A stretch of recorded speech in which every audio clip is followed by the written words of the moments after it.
So after the awesome Dick and Dom live show from a couple of months ago, it put me back in the mind of Dick and Dom and some of the other things that they've done. And while looking through some of their old stuff, I came across a show that I remember enjoying as a kid, but I don't remember being that great, but I decided to check it out anyway. And it was surprisingly so compelling that I decided to keep watching until I actually finished the whole series in 2 days. So let's talk about it. The Legend of Dick and Dom was the first show that Dick and Dom did together after The Bungalow ended in 2006. It started airing in 2009 and ended in 2012, lasting 3 seasons. Unlike The Bungalow though, which was an improv-based game show, this was a dramatic comedy set in a fantasy world. It definitely was an interesting departure from their usual fare, but it surprisingly turned out pretty good. The premise of the series is that Dick and Dom play the princes of a kingdom called Firedoor. And yes, in the series they're brothers, despite the fact how in real life they had to keep fighting off accusations that they were actual brothers for years, but who knows. Who are tasked with going out into the world to find a cure for a deadly plague that is infecting the whole kingdom, alongside their faithful but foolish mage Manitol and their pickpocketing servant Lutin. From that point on, the series basically becomes a kind of dramatic fantasy sitcom, with each episode involving them collecting ingredients to create the cure to cure the kingdom, with the exception of the last series, but we'll get into that. Rewatching this series, I admit I was surprisingly rather impressed by it. Not necessarily by the production quality, but by the writing. Granted, the writing is not the greatest writing in the world, it's not going to blow you away or anything like that, but much like The Bungalow, while it's mostly very silly, very childish and very immature, it has those little elements of cynicism and adult humour in there that actually really makes it quite funny in a very adult but very subtle kind of way. The Bungalow was basically like an old style game show, sort of something like you would see in Tiswas or something like that, but it was done with a much more greater sense of what on earth are we doing kind of mentality about it, which was reflected in the host and the crew constantly laughing at the situations that were going on, or just breaking down and having meltdowns.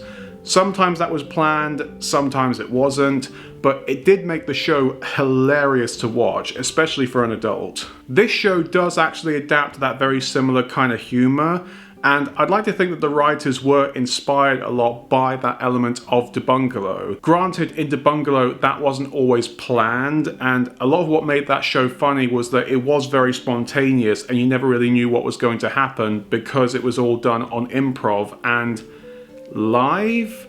I'm still not 100% sure if the show was actually live, but it was made like it was. This show, on the other hand, is a proper dramatised scripted show, so everything that happens in it is done mostly deliberately. But they do still kind of have that element about it of the people involved are trying their hardest, but they know how ridiculous this is, and it makes it all the funnier. And the fact that it's set in a fantasy world actually kind of helps that a lot, because it's very similar to the kind of thing you would see in Blackadder, where they try so hard to immerse you into this world and make it seem like a fantasy and not like our own world, but the main characters are people who, more like you would expect in the modern world, are reacting like a modern person would and just being very cynical and going, what on earth is going on?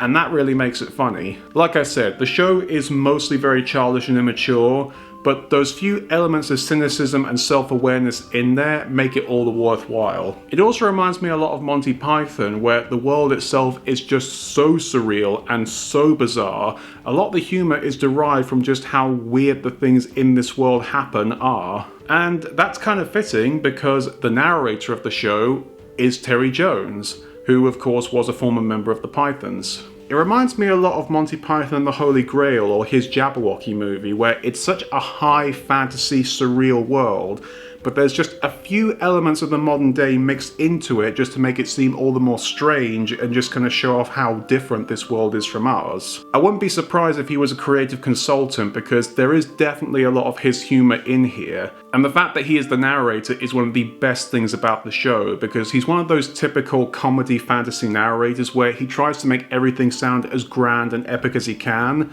but every once in a while he just kind of returns to reality and goes, what on earth am I talking about? As for the characters themselves, they're not bad.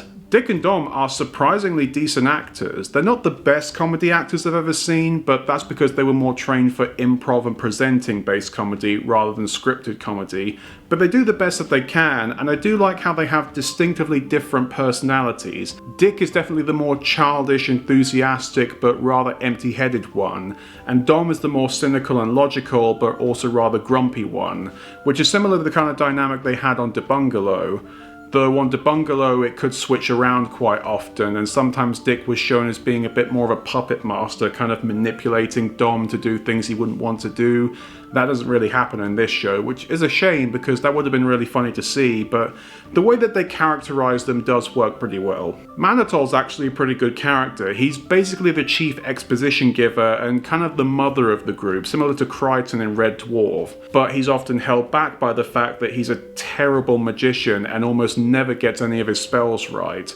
It's kind of a trope that we've seen in comedy fantasy movies before, but it works here. Luton's probably one of the weaker members of the group, just because she's not really that interesting. She's just basically a very lazy, very self-centered pickpocket, which can work, but I don't know, it just didn't really work for me. And I think also the performance that her actress gives, while I can tell that she's trying, I don't think it really works in conjunction with the other actors, but she's not a bad character, just not as good as the others.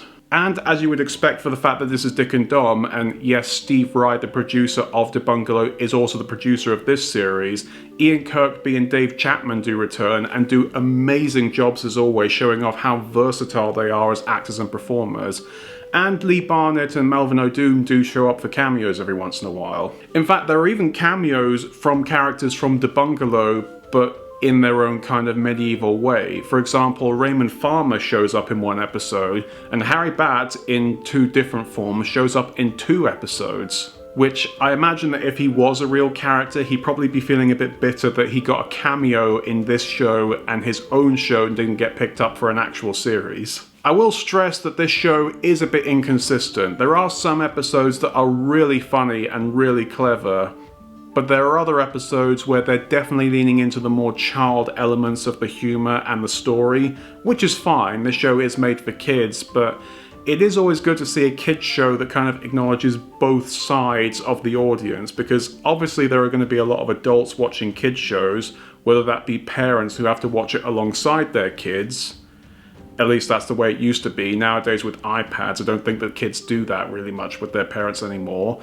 Or there are people like me who just can't really let go of their childhood and want to keep watching kids shows. But like I said, the fact that there are episodes that are very childish, that's fine, but it is really good when we see that more cynical adult-style humour in this kind of show, especially with a show that can be so bizarre that they're able to have very clever humour in there. That's very impressive. The production is also very cheap in this show, but this was around that time when the BBC and especially CBBC could get away with that, because the performances and the writing carried off what the production style couldn't do, and it helped compensate for the cheapness of the production. The cinematography, though, I actually will admit, is actually pretty good. They definitely use much more high quality cameras than the CBBC used to do back in this time, and they do actually choose some really nice locations, some really nice forests, some really nice old castles, and they really pull it off very well. And I do like how it's clever that each series does have a different kind of core that holds all the episodes together. The first series was about trying to find the ingredients for the cure. The second series is the same, but there's a difference to it which I won't get into in case you haven't seen the show, because there is a very funny joke at the end of the last episode of the first series that makes it so that they have to go and look for the ingredients again. And the third series involves them having completed the potion and having to get back to their home kingdom whilst being chased by the person who started the plague in the first place. Admittedly, the premise of the third series does kind of feel like they wrote themselves into a corner, because it's like, oh, we have to come up with another series and we can't do the same joke we did at the end of the last series.